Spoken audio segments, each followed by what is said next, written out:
I believe that all white people are racist. Jesus was not white. He did not look like Barack Obama. He was blue, black, and purple. ADHD ain't nothing more than ain't no daddy at home disorder. Let's throw a couple $100 billion at police brutality, but police brutality ain't got to do with money. It's about power. So you got all these unemployed black men around America, all these unemployed black men, and now the CIA comes with the crack. Boom! So it's not just about oppressing black people in America. You've got to oppress black people in Africa, because you can't let the American African and the continental African unite. America incarcerates more people than anyone else in the world, and most of those people are disproportionately black. All they did was reinvent slavery through the penal system. If the mother is weak, so will her scattered black children be weak. If the mother is strong, so will all of her children be strong. For example, but I ain't even one. I'm just talking on this beat to have some fucking fun. And she say she like trappers, but baby I ain't one. I'm just flipping packs, I need my racks up to the sun. And she say she like whoopers, but I ain't even one. I'm just crossing niggas up, it's like this 501. Yo, what's good, y'all? So we about to head to the DrUMAR shit. I'm here with O.P.A. We gonna go open-minded, try to get informed, but we are critical of what he's saying. Extremely critical. I mean, I'm looking forward to, some bullshit to sift through, and then hopefully I get my question asked. What issues do you consider to be at the forefront of black people's struggles in this current moment? Okay, so some good questions. I hope they ask them, but we not really expecting them to. But we gonna see. We'll see y'all there.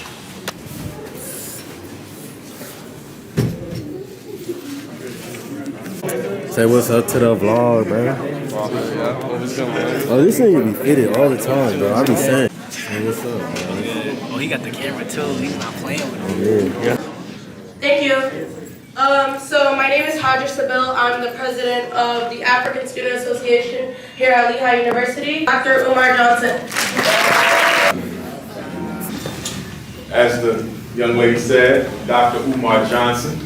I'm a doctor of clinical psychology. I'm a certified school psychologist, certified school principal. I'm also a revolutionary Pan-African nationalist. Now, what exactly is that? A Pan-Africanist is someone who believes that all African people are members of one human family. So whether we're in Puerto Rico speaking Spanish, or whether we're in Angola speaking Portuguese, whether we're in South Africa speaking Zulu, whether we're at Lehigh University speaking American English, or over in London speaking the Queen's English, we are one family. And we believe that all African people should identify as African people first, which means that religion is not more important than being an African. Not your fraternity, not your sorority, not your professional associations, not your Masonic lodges, not your national flag, but being African. And why do we say that? Because God made us African. Everything else we chose. Some of us are raised Christian, but we leave the church. Some of us are raised Muslim, but we leave the masjid. But you can never leave being an African. No matter how much we may fry our hair, or cook our hair, or bleach our skin, or alter our body parts, we are African for the rest of our lives. So we believe in African identity. As Pan-Africanists, we also believe as Africa goes, so goes all African people. So from a Pan-Africanist perspective, one of the reasons why Africans in the diaspora have struggled so much to achieve full equality in places like the United States, Canada, and the UK is because we have divorced our political and economic struggle from the larger political and economic struggle of the mother continent of Africa. If the mother is weak, so will her scattered black children be weak. If the mother is strong, so will all of her children be strong. No matter where I go, the Chinese are in a position of power. The European Jew is in a position of power. The East Indian is in a position of power. But in the opposite vein, no matter where I go, the African is in a position of economic disempowerment and political irrelevancy.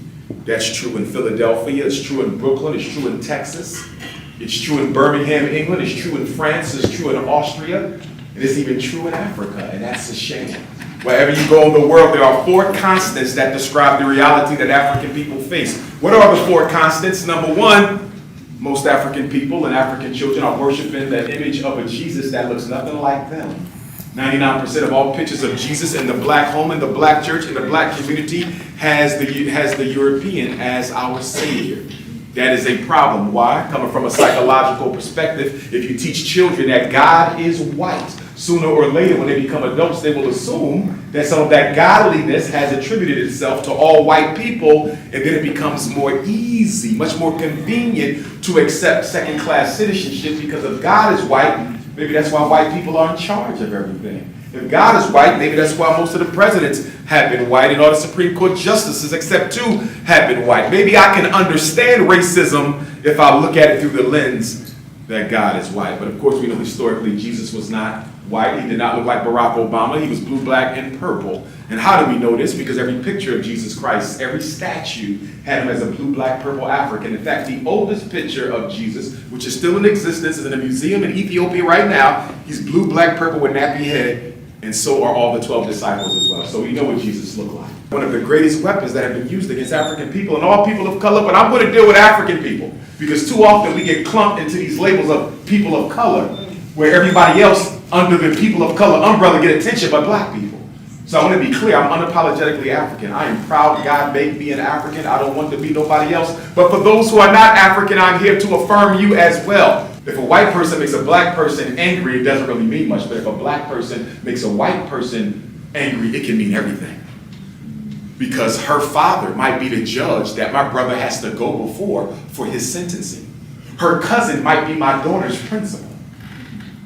Her nephew might be the banker that my mother is trying to get a loan through to purchase her first home.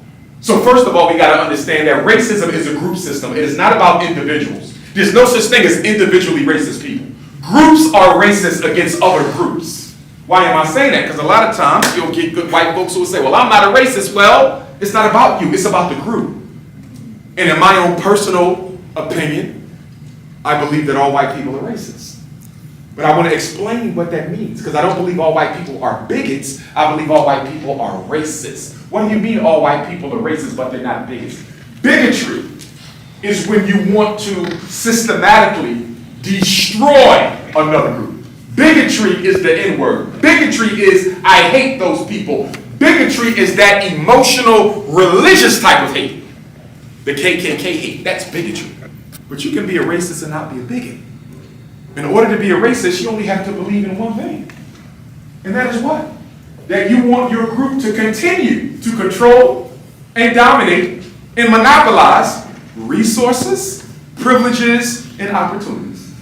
That's all white people need to believe in to be a racist. And as a student of history, although I'm a psychologist and educator, I'm also a political science major from undergrad, I'm not aware of any Europeans who have ever systematically fought to give black people an equal shot.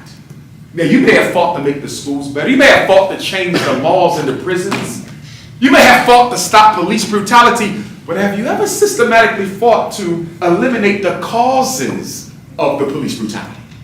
Have you ever fought to eliminate the causes of the miseducation? See, in America, we deal a lot with symptom management. They will manage the symptoms. Let's throw a couple $100 billion at police brutality. But police brutality ain't got to do with money. It's about power.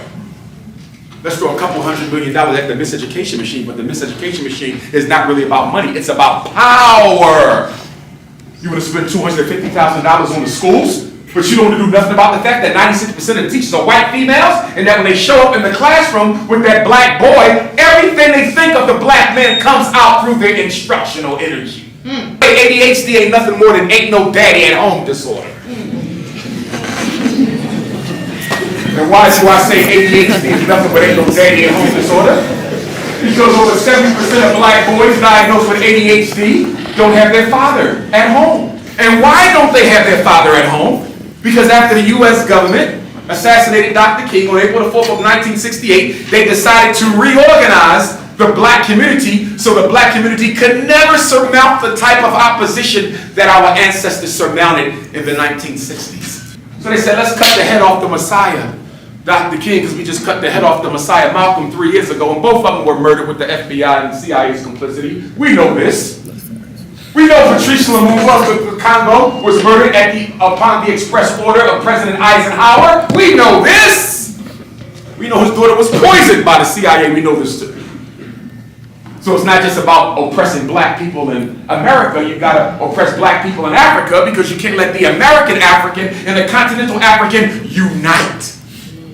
Because if the American African and the continental African unite, then everything upon which white privilege is built will crumble. They said we're gonna reorganize black America. We're gonna make sure we ain't got no more Messiahs, no more Fred Hamptons, and no more Malcolms, and no more Martins, and no more Meggers. We don't want no more of them.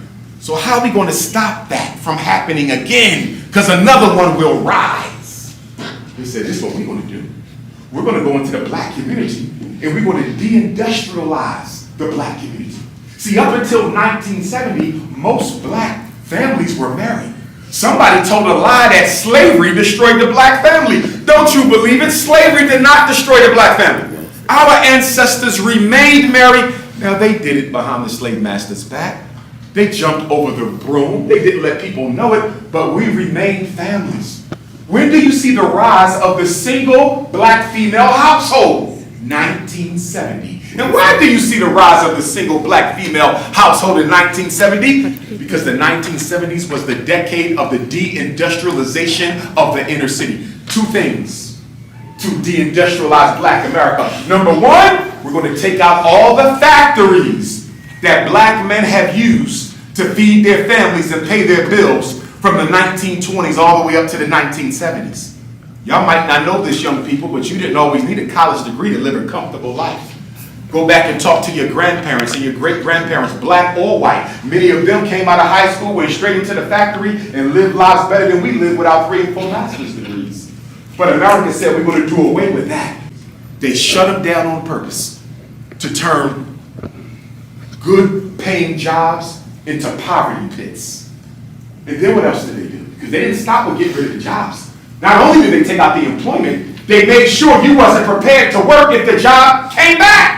So they went into the high schools of Philadelphia and New York, Atlanta, LA, Houston, and Dallas, and they took out the industrial building trade programs. Once upon a time, you can learn how to be a plumber in high school, graduate with your license. Once upon a time, you can learn how to be an electrician. Once upon a time, you can learn how to be a welder. Once upon a time, you can learn how to be an auto mechanic right in your high school, graduate, take the state boards, and go work for someone or start your own business.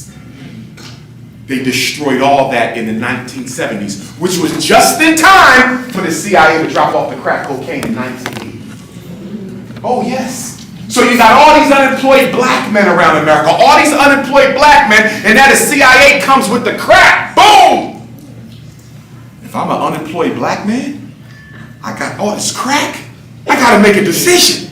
Either I'm gonna smoke it and deal with the fact I can't take care of my family. In other words, I'm gonna use the crack as a drug, as a sedative. Or I'm gonna get smart and economical and I'm gonna start bagging it up and selling the crack to take care of my family. America incarcerates more people than anyone else in the world, and most of those people are disproportionately black. And why is it not illegal?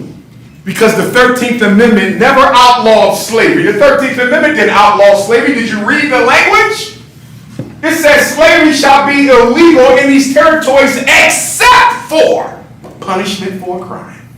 All they did was reinvent slavery through the penal system. And that's why the prison ain't nothing but a slave ship, except it sits on land, not water.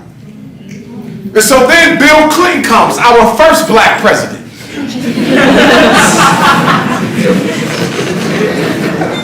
Because he played the saxophone and smoked a little weed, Negroes went crazy. I want you to understand something. Politically speaking, nothing will change for Africans in America until you get off of both the Democratic Party plantation and the Republican Party plantation. They're playing games with us. The Republican Party and the Democratic Party, neither one of them takes black folks serious, and part of it is our fault. Because our vote is not organized. People don't vote for you, they're not black.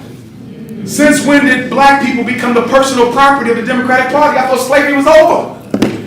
So then you get elected, and on your first day of office, you don't do nothing for black folks. You signed the transgender bill, which is okay. But where's the anti-police brutality bill?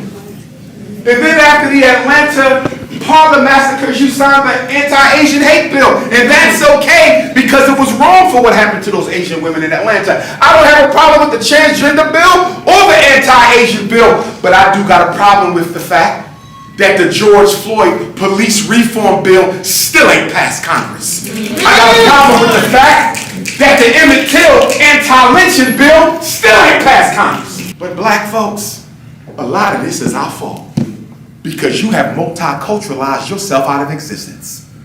Black folks are the only people in this country who don't do anything by themselves. I remember in 2015, was it, South Carolina, Charleston, Dylan Roof walked into a church and murdered 9 Africans, including 6 mothers. How does a young white male or any non-African walk into a black house of worship, sit down, participate in Bible study, and nobody frisks him or asks him what he's doing there? Do you think you're going to get in the Jewish synagogue just because you feel like being in there? Do you think you're walking into a Chinese church just because you feel like you're in the mood for prayer? You're going to get questions. They want to know why you're here. Because although you might be a Christian like me, this is reserved for my people. And one thing black folks better get comfortable with is you better get comfortable speaking up for your people because nobody's doing it. Congressional Black Caucus don't speak for black folks. They rewrote their constitution. And for the life of me, I don't know what them 59 Negroes in D.C. are doing for us. Except making us vote for white folks every 4 years. That's the only purpose I see the Congressional Black Caucus. All due respect to Queen Mother Maxine Waters. I love her to death. But what good is the CBC? Y'all been around since 1971? What have y'all done for black folks? We don't see you for 4 years and then you come out to usher in another white man into the White House and tell us how good this slave master will be. Can you name a black church that's at the forefront of fighting for better schools? Can you name a black church that's at the forefront of fighting against gentrification? Can you name a black church that's at the forefront of fighting against economic apartheid in America? Can you name a black church that is at the forefront of fighting to change the criminal justice code in America? Gentrification, police genocide, and access to wealth. That's the 5-headed dragon that white America dropped off in black America's neighborhood. But you can't name a black church that's at the front of any of those battles. You know why? Because they so busy getting paid to stay out of them. I'm not interested in waiting for death in order to experience happiness. When I look around, I see rich whites, I see rich Chinese, I see Africa being robbed, making Europe filthy rich, in France filthy rich, in America filthy rich. So the way I see it, if the white man can get his heaven now, and if the Chinese can get his heaven now, and if the European Jew can get his heaven now, I want mine now, or I'm going to die trying. But nobody will tell me I got to die to get a piece of what God left me. Do you realize the African was on this planet all by yourself for 200,000 years? Oh yes, modern man, Homo sapiens sapien is 300,000 years old. And who is the Homo sapiens sapien? It is the black man and woman. We are the original people of this earth. There was no Arab, there was no Chinese, there was no European. We were alone for 200,000 years. They come later. What bothers me the most about us as African people is we are a $2 trillion economy in this country. We spend $2 billion on Air Jordans a year, $4 billion on liquor a year. Last year we bought twice the amount of Mercedes-Benzes as white folk, but yet we have less than a third of the wealth of white people. Is Mercedes-Benz in the African DNA somewhere? Why are we so addicted to Mercedes? You know why we so addicted to Mercedes? Because when you study oppressed people, you will learn that whenever individuals cannot experience true freedom and equality, they like to surround themselves with the symbols of it. That's why you could go into any ghetto in America, in the ghetto, in poverty, and you'll find Cadillac trucks, you'll find Louis Vuitton bags, you'll find Gucci shoes. Why are the poorest people always with the most expensive things? Because I don't want to accept the reality that I'm in. So I'm going to create an imaginary reality where I got it going on. Self-hatred is second only to white supremacy as it relates to problems of African people. It's no different in Africa. It's no different in Africa. In South Africa, I got to navigate the Zulu Xhosa tribal thing. In Nigeria, I got to navigate this Igbo Yoruba tribal thing. In Senegal, I got to navigate this Wolof Mandingo tribal thing. In Kenya, I got to navigate this Kikuyu Maasai tribal thing. And let us understand something. The white man didn't just walk into Africa and start stealing resources. he manipulated the pre-existing tensions. Those tensions predate the arrival of the white man. All he did was exploit what was already there. And what helps to keep Africa backwards to this very day is the fact that they're still putting tribe against tribe, as opposed to us as Africans practicing a pan-Africanist approach to political economic empowerment, stepping back and say, listen, I'm Igbo, he's Zulu, but he's better for that than I am. I'm Kikuyu, they Maasai, but they better than that than I am. Until we get to the point where we can choose that African who's best for the role, we'll never be free. You dig up any skeleton, there's no such thing as an Igbo skeleton. You can't tell an Igbo skeleton from a Yoruba or a Hausa skeleton. You can't tell a Zulu skeleton from a Swazi or a Xhosa skeleton. But you can tell an African skeleton from a European one. We gotta get back to being one family. If we don't learn how to stand together, we're gonna perish as fools, because you got people in this world who think they can get rid of you. They're even talking about African people being a minority in certain African countries. How can you be a minority in your country? So many of our ancestors on the mother continent died to get the white man out. And here we are in the last 10 years rolling out a red carpet for Red China. Everywhere I go, I see the Chinese owning everything. In Nigeria, they dominate the poultry market. In Jamaica, the president sold them the port of Jamaica. How do you sell the national port to another race? And if you think getting the white man out of Africa is a problem, it's going to be 50 times work to get the Chinese man out. See, the European is a numerical minority globally, not the Chinese. The only race that outnumber the Chinese is the African, but on paper, we don't even look like we outnumber him, because too many of us want to be something other than African. Every other day, I'm talking to African Americans who want to be Native Americans all of a sudden. I'm half Choctaw, I'm half Seminole. Won't even let you hear a casino. You want to be Native American. That's how much we hate ourselves. A black person found out they got a little bit of white man in them, act like they hit the lottery. My great-grandmother was Irish. One of the things that I'm most known for in terms of controversy is the fact that I don't support interracial marriages. But I want you to understand why I don't support them. It's not because I think the white woman is less than the black man, and it's not because I think the white man is less than the black woman. The reason I don't support black men or women marrying outside of the race is because marriage is a financial institution. And under most circumstances, women live longer than men. So if Dr. Umar marries a white woman when I die, she will inherit my estate. When he dies, she never invests that back in our community. So my question for black men who want to marry outside the race so much, why do you want to steal from your own and freely give to another group? Haven't they stolen enough already? It's not about hating nobody. It's about looking out for yourself. I would have no problem if the white man felt the same way if he went through what I went through. So white women in the audience, I don't hate you, I don't dislike you. I'm not going to date you because my loyalty is to the black woman. And I say that from the 70s, they killed the jobs. 80s, they dropped off the crack. 90s, the Bill Clinton crime bill. Year 2000, George Bush systematically destroyed the effectiveness of the black church. And then Barack Obama, next weapon of mass destruction.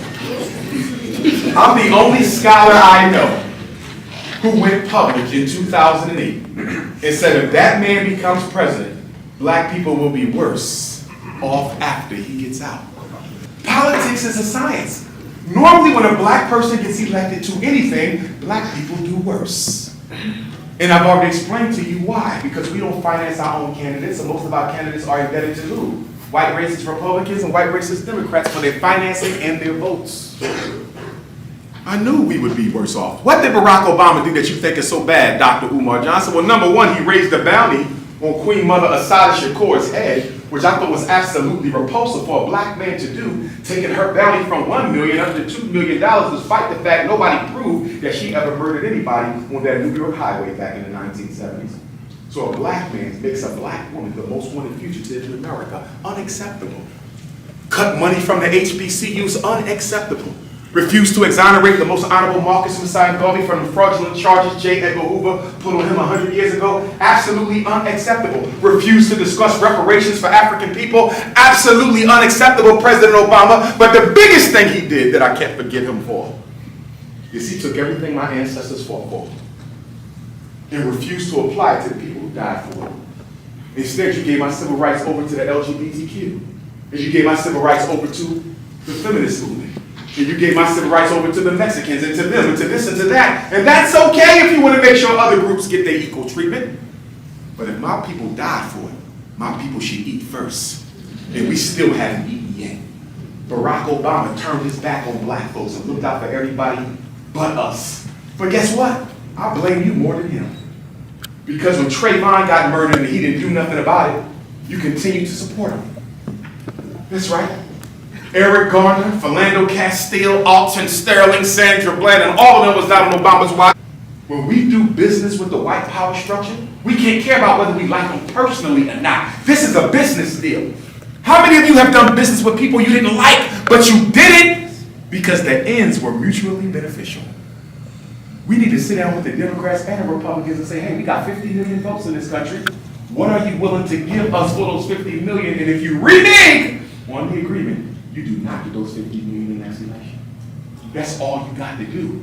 But the problem is the Democratic Negro gatekeepers, their job is to make sure black folks just go out and blindly vote every election. They're about to do it this Thursday. Election, well, was election day today? Yes, today. Today. Just go vote. And you say vote for what? It don't matter, just vote. Can I vote away police genocide? No. But vote anyway. What about schools? Can I vote to make the schools better? Can I vote away racism? Can I vote away gentrification? Can I vote for my slice of the economic pie that my ancestors built? No. So what am I voting for? Because your ancestors died for it. Literally. Well, guess what, brothers and sisters? I'm here to tell you something. That's a lie. My ancestors didn't die for me to vote. My ancestors died for freedom and equality. Voting was the tactic that they used at their time that they felt was most likely to deliver the freedom and the equality. They didn't die for me to vote. Stop confusing goals with tactics. In this day and time, the tactics need to change. I'm not anti-vote, but I'm anti-stupidity. And until we organize the black vote, it'll never work for us. Critical race theory now. This critical race theory, this approach to studying systemically and scientifically the role of race in American institutions. Nothing wrong with that. But here's what the critical race theorists don't get, and I support them. If you think America is going to co-sign any academic approach, any pedagogy that says we're going to start teaching white kids that racism made their country great, you can forget it. Because America does not function on truth. America, like most countries now, they're not alone. America is not alone. They're the worst ones, but they're not alone. America loves to play the role of moral cop of the globe. That's right. America is the moral police. So whenever somebody does something wrong, America is the first one to tell them that is wrong. That is not humanitarian. How are you going to be the moral cops when your children are being taught in school every day that the dehumanization of African people is the central causative factor to the power that your nation has today? They're not going to allow it. Critical race theory exposes the hypocrisy and contradiction of America as the state. That's why it'll never work. See, one of the privileges that white people have, and all white people have, I don't care if you poor white or rich white, you all got it. You do not have to be accountable for what your ancestors did to put black people in our current political reality. You do not have to answer for it. That's one of the privileges of being white. Yes, they did it to you, but we don't have to answer for it. And white folks love to tell me this. Dr. Johnson, I hear you.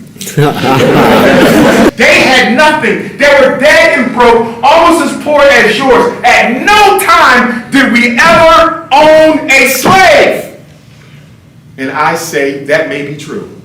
But now I have another question for you, liberal white person. Your ancestors never owned slaves. Can you show me how they never benefited from slavery, though?